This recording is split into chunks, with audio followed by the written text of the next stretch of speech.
Hello and welcome to the Impact Lab podcast. Before we get started, it's time for the reverse Turing test.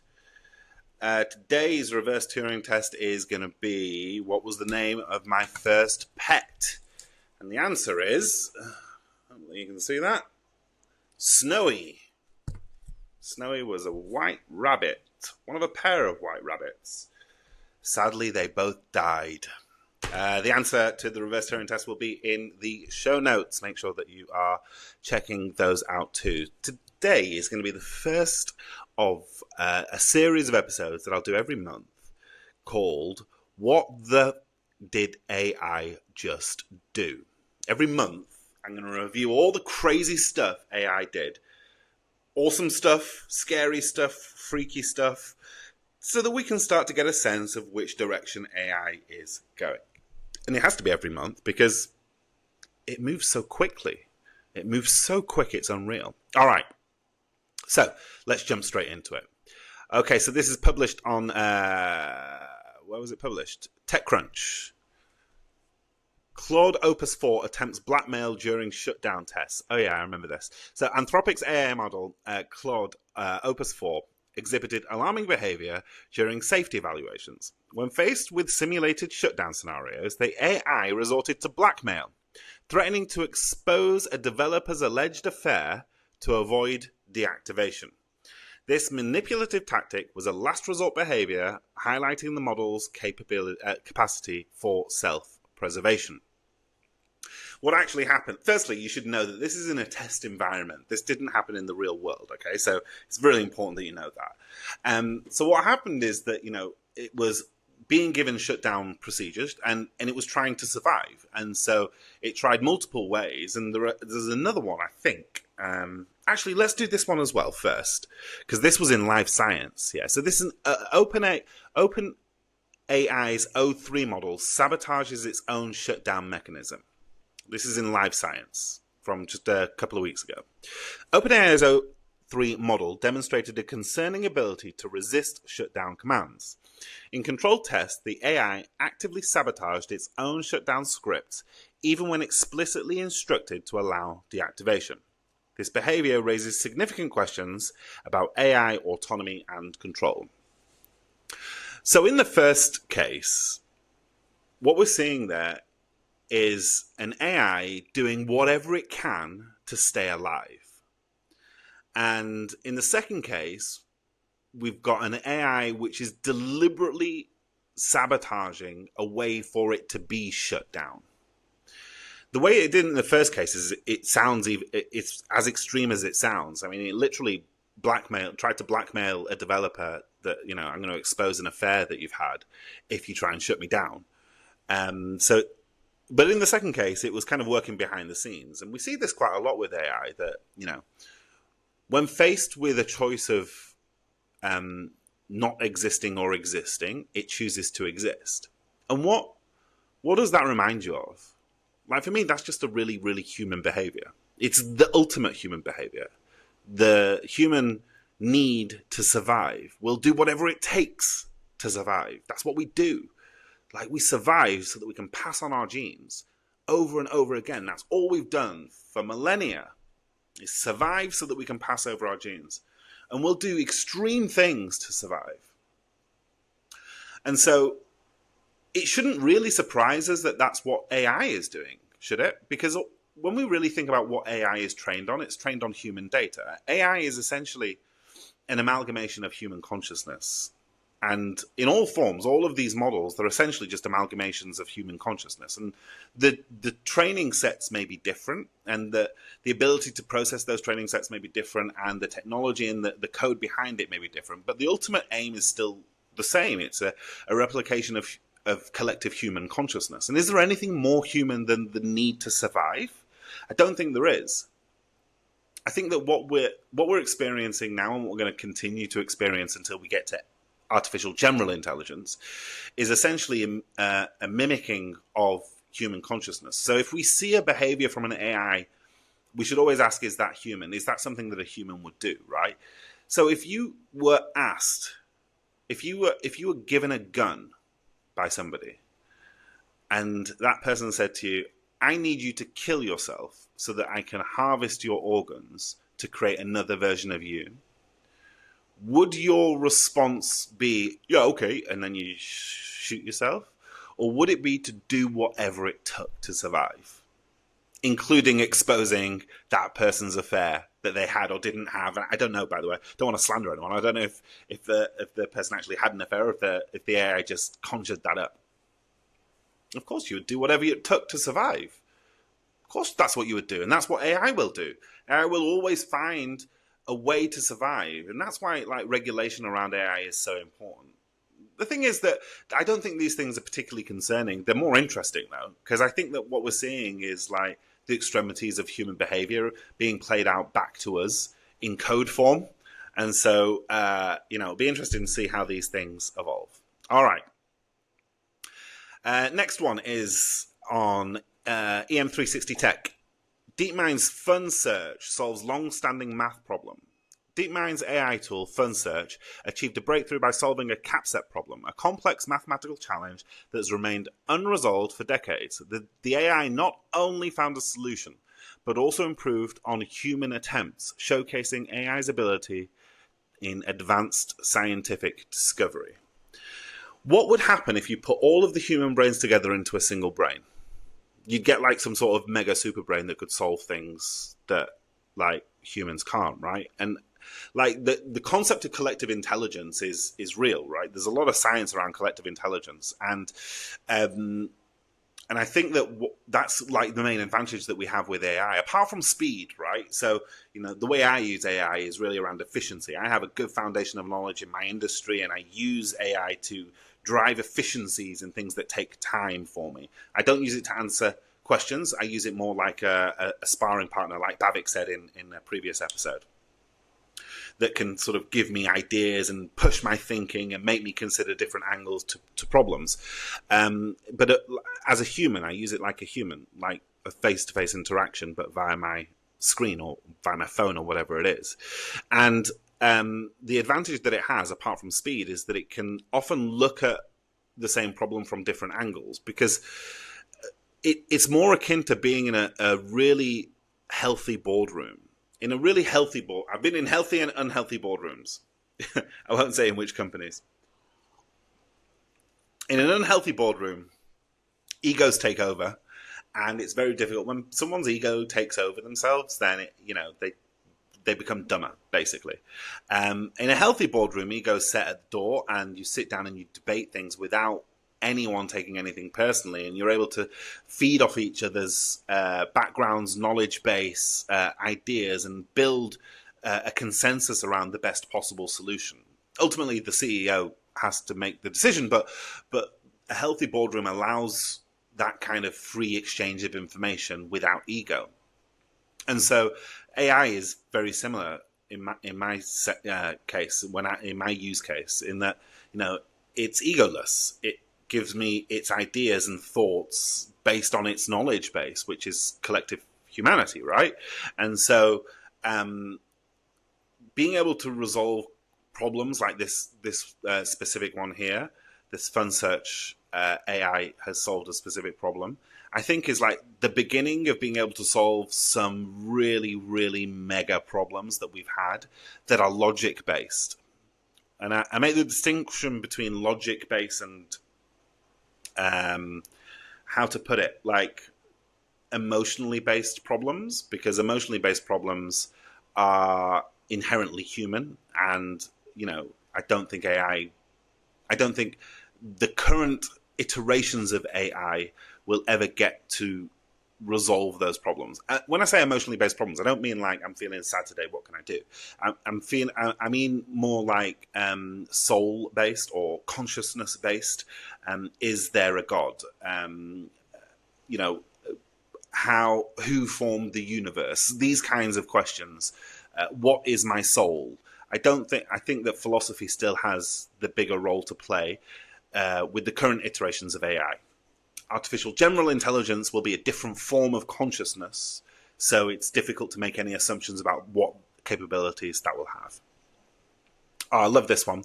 Google's AI cracks superbug resistance mystery in 48 hours. This is from Life Science again. So researchers at Imperial College London had spent a decade investigating how certain superbugs develop resistance to antibiotics. When they presented the problem to Google's AI tool, it replicated their findings in just 2 days, confirming their hypothesis and demonstrating AI's ability to accelerate scientific research. I think this might be non-news because it sounds like the researchers had already solved the problem and they were just validating the problem through Google's AI, and it was able to do it in 2 days. But, how much of the data was it given and how were the questions set? I'm not sure. All right, Google's AI suggests adding glue to pizza sauce, published in the bastion of news that is the New York Post.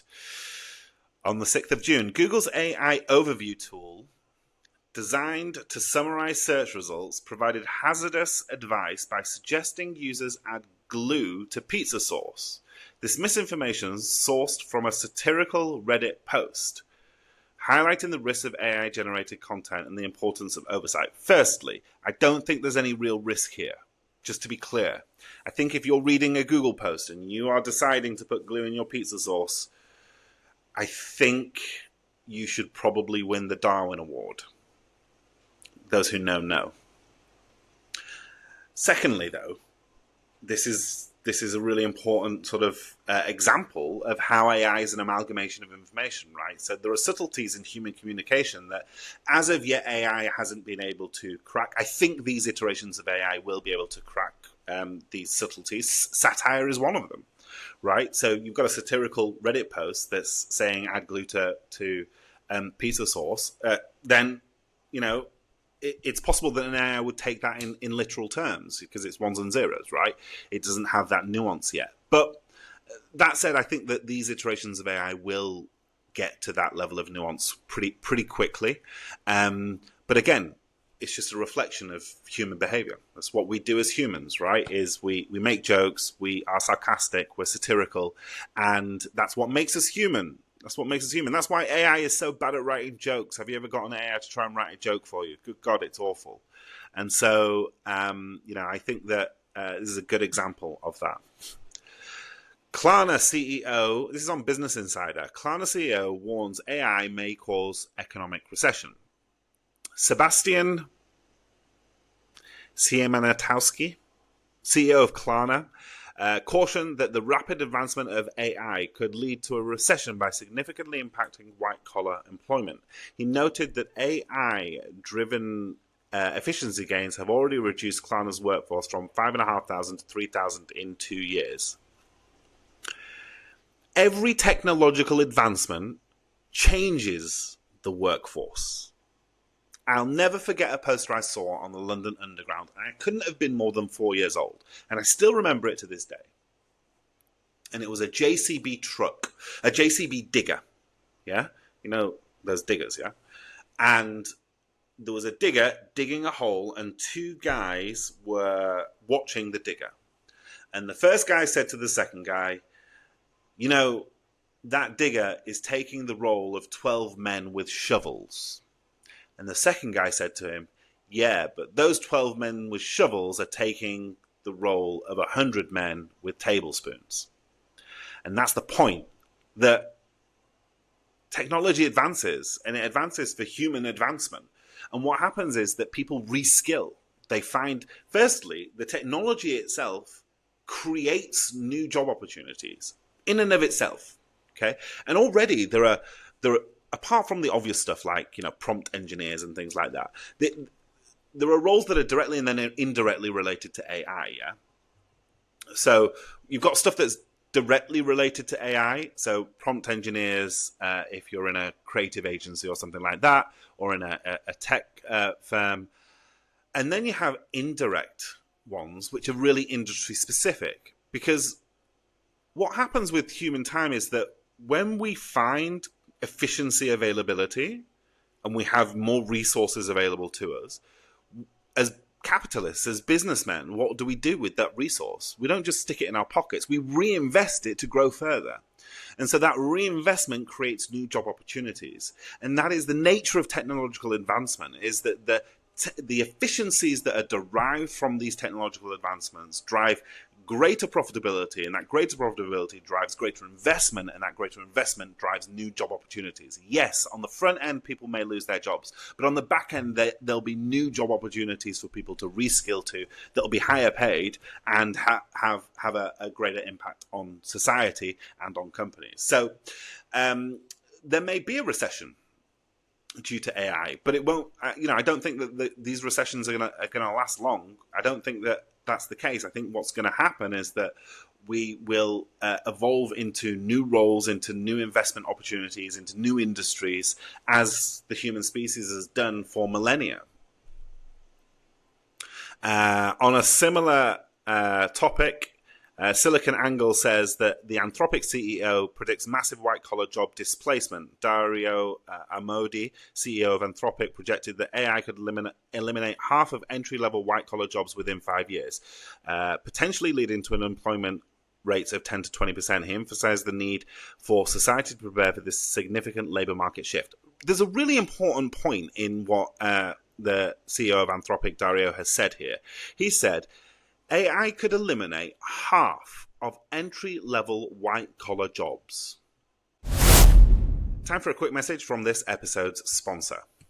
On the Impact Lab, we're all about pushing past the noise and driving real transformation. That's why I want to highlight Al Ufuk. Al Ufuk are based in Saudi Arabia and are a leader in enterprise technology solutions, empowering businesses to truly transform. They specialize in cutting-edge cloud solutions, data and AI, cybersecurity, comprehensive digital transformation, and many services beyond. If you're looking to build an impactful, future-ready business in Saudi Arabia, Al Ufuk provides strategic technology and all of the expertise that you need. All you have to do is visit their link, which is in the show notes, click on Contact Us, and they'll get right back to you. All right, back to the show. Well, eliminating half of entry-level jobs is pretty good, isn't it? If we're outsourcing entry-level jobs to automation and to AI, doesn't that allow people to evolve beyond the entry level? Like, it just creates a new level. Where is the entry level, right? So the entry level was data, inputting data or data analysis. Then you are entering the workforce at a higher level. I think what it does is that it really highlights the importance of evolving our education system to better prepare a workforce for an AI world. Now, even before AI, I had very strong feelings, very strong opinions about the fact that the workforce simply isn't, they're just not trained. Graduates aren't trained for work. They're trained for study. And that, it takes me about 6 months to take a graduate and produce someone who is effective in the workplace in Kush Digital, in our agency. And so I think that was already a problem. I really believe that the education systems that I'm familiar with really weren't preparing people for the world of work. That's not to say that all education systems are that way. I'm just saying the ones that I'm familiar with. And I think that AI is disrupting all education systems. Unfortunately, most education systems are managed at a national governmental level, and governments tend to move incredibly slowly for good reason. And so, by the time they have done the analysis and decided how to build a curriculum that's actually going to help people find work in an AI universe, then AI will evolve to AGI and they'll have to do the work again. But we've seen that in the tech world, right? I think that the education system is still based on like 1980s, 1990s thinking. I'm talking about the UK in this specific case. And it never really prepared people for the digital world, and certainly won't prepare people for the AI world. So I think that there's a big gap there in the education system. But the fact that we're losing entry-level jobs, I think I think that's a good thing, isn't it? Isn't that a good thing? We're losing entry-level jobs so people, when they enter the workforce, have to enter at a higher level. That's how I see that problem. I may be being over-optimistic. All right. Hungry Jacks. I think Hungry Jack's is a takeaway in Australia. Sorry, this is reported by 7 News. Yeah, Australia. Okay. So Hungry Jack's AI drive-through assistant sparks ethical concerns. Oh. Fast food chain Hungry Jack's introduced an AI-powered voice assistant at a Sydney drive-through, replacing human staff. The move sparked public outcry, with critics expressing concern over job losses for young workers and the broader implications of automation in entry-level positions. Yeah, 100 people with teaspoons are taking 12 people's job with shovels. That's just how I see that. I know that can come across as heartless, but I really don't see that as a negative. I think that if we're moving human brains away from menial jobs that allows them to skill up to complex jobs where they can earn more, I think that's a good thing. There may be an argument in certain countries for a universal basic income that allows people to support themselves on a day-to-day basis, where, as a bridging strategy between upskilling. Certainly in the UK, when I was growing up in the UK, there were a lot of opportunities for apprenticeships and for training that happened post-school and post-university. I think that that's really a big focus, but AI is going to do these menial tasks. Of course they are, because corporations' primary responsibility is to their shareholders, and their shareholders expect returns, profits, and profits come from reduced costs and increased sales. And therefore, whenever an automated solution can do the job of a costly human, then the automated solution will win out. It always will.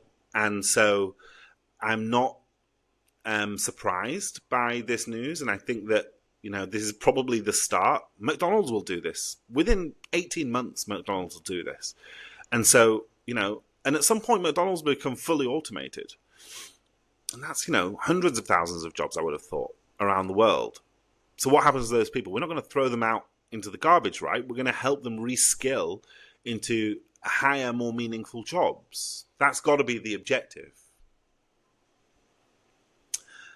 Financial Times reports that AI-powered cyber attacks are on the rise. The integration of AI in cybercrime has led to more sophisticated attacks, including ransomware and phishing, posing significant threats to global security. Experts warn that AI's capabilities are being exploited to enhance the effectiveness and scale of cyber attacks. I'm not surprised. Before I started this podcast, I'd read another story about a financial accountant in Hong Kong at a very large organization in Hong Kong. And she had received an email which she thought was from the CEO saying to transfer $6 million. I think it was $6 million. It was certainly in the millions, to a specific account number. And she had concerns. Although the email looked perfectly legitimate, she had concerns. So she asked for a meeting to verify whether this was correct. And so the CEO said yes, and these other people will join the meeting too. So these other people were people within her work group that she knew. And it was an online meeting, and she joined, and the CEO joined, apparently, and all of these other people also joined, and they had a discussion. And at the end of the discussion, she was sufficiently happy and satisfied, and she went away and transferred the $6 million. The only problem was that the email was obviously a fake email, and everybody on the call, they were all AI versions of the people. They weren't the actual people themselves. And so, yes, cybercrime is going to be just totally transformed.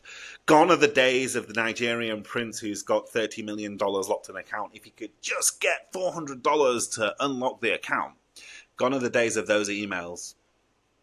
The sophistication of cybercrime is going to be incredible. And I feel like we're kind of, there's always pros and cons with all technology advances. The moment that you get to realistic and widely available quantum computing, then the challenge of cybercrime is going to be unbelievable, and I'm curious as to how companies are going to manage that.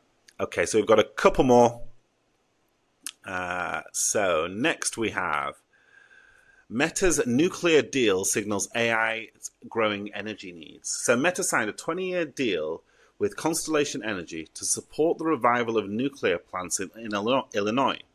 aiming to meet the energy demands of AI technologies. This move underscores the tech industry's increasing electricity need due to energy-intensive AI applications.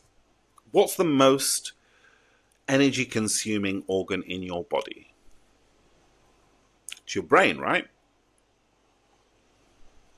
So given that reality, it should be of no surprise that AI is just a monster for consuming energy.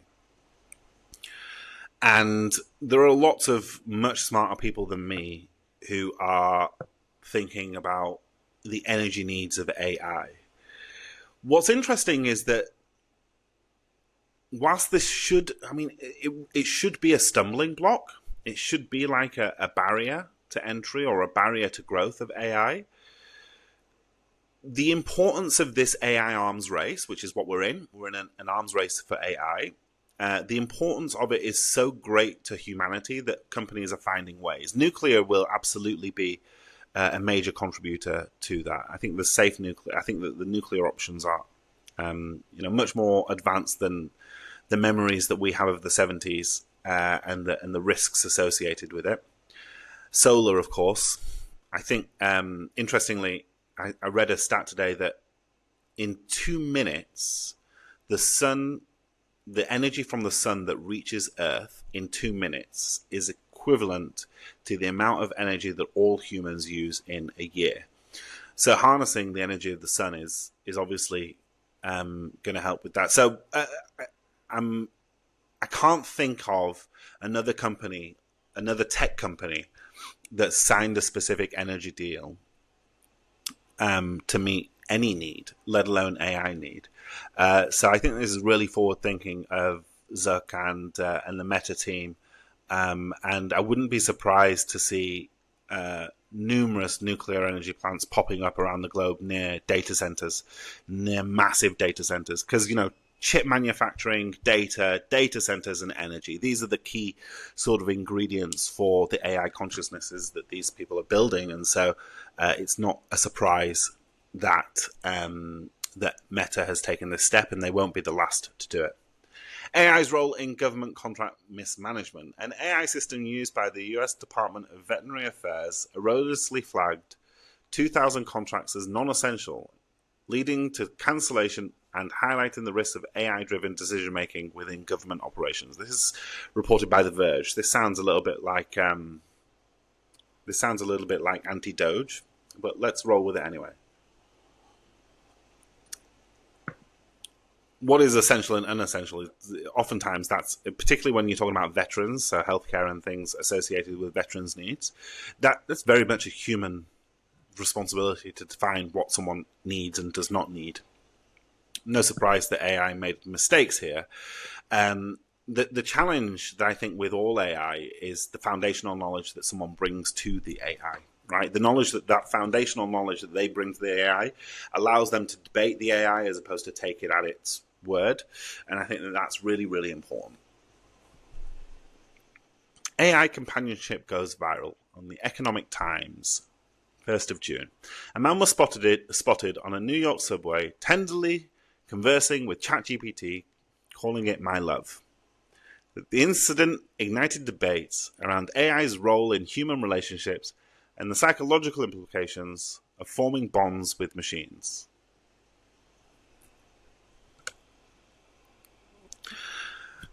I don't know, I've said for a while, I think there's like an epidemic of loneliness happening in the world. I live in a part of the world where everyone is still very community-based, and the neighbours all know each other, and we all know each other, and we all spend time together, and it's quite a small city, and it is very much a community. Whenever I go to Dubai, I get this feeling that so many people are just lonely, and so it's no surprise, of course, that people form a bond with AI, particularly because the more you converse with it, the more it knows about you. The more it knows about you, the more it's able to tell you the things that are going to allow you to feel better. In fact, we have someone in the office who very, very early in the ChatGPT days started calling it my friend, and referring to it as my friend. And so I'm not surprised that this happens. And I think that, again, what it highlights is a couple of things. Firstly, it highlights that AI will have psychological implications on humanity. And that's an important topic for a future podcast that I really want to explore. What is happening in psychology with AI, and how will human psychology evolve as a result of AI? And secondly, I think that it's a reflection of the epidemic of loneliness that started to exist around the world. You see it less in the GCC. You see it a lot less in Arab majority countries, but it still exists. But certainly, whenever I travel around the West, I feel it.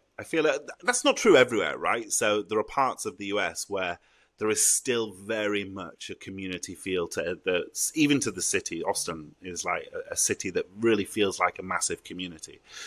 But, for large part, London, even when I lived in London, was just, however many, 20 million people who didn't know each other and had no interaction with each other. So yeah, I feel more sorry for this person than anything else. Not because he's having to befriend an AI, or because he's befriended an AI, but because it's a reflection of his own loneliness, and this epidemic of loneliness is something that in my world is resolved through faith, and having a collective language around faith and around Islam allows you to almost have conversations with everyone else, and there is a brotherhood that exists within faith that kind of helps to resolve that, but also around the communities that we live in. So yeah, this will get weird before it gets better. I think that humanoid robots will start to be a real thing probably in the next 2 years. And humanoid robots offer a different type of dynamic with personal interactions. At the moment, you're interacting with ChatGPT through your phone, through your AirPods, through your computer. But when you start to interact with a humanoid robot, and then how realistic that humanoid robot is, you start to get into some pretty weird places pretty quickly. So it'll be interesting to see how this evolves. All right, that is all of the crazy stuff AI did in the last month. If you want to be a guest on the podcast, reach out to contact@theimpactlab.store, or to me directly, aziz@theimpactlab.store.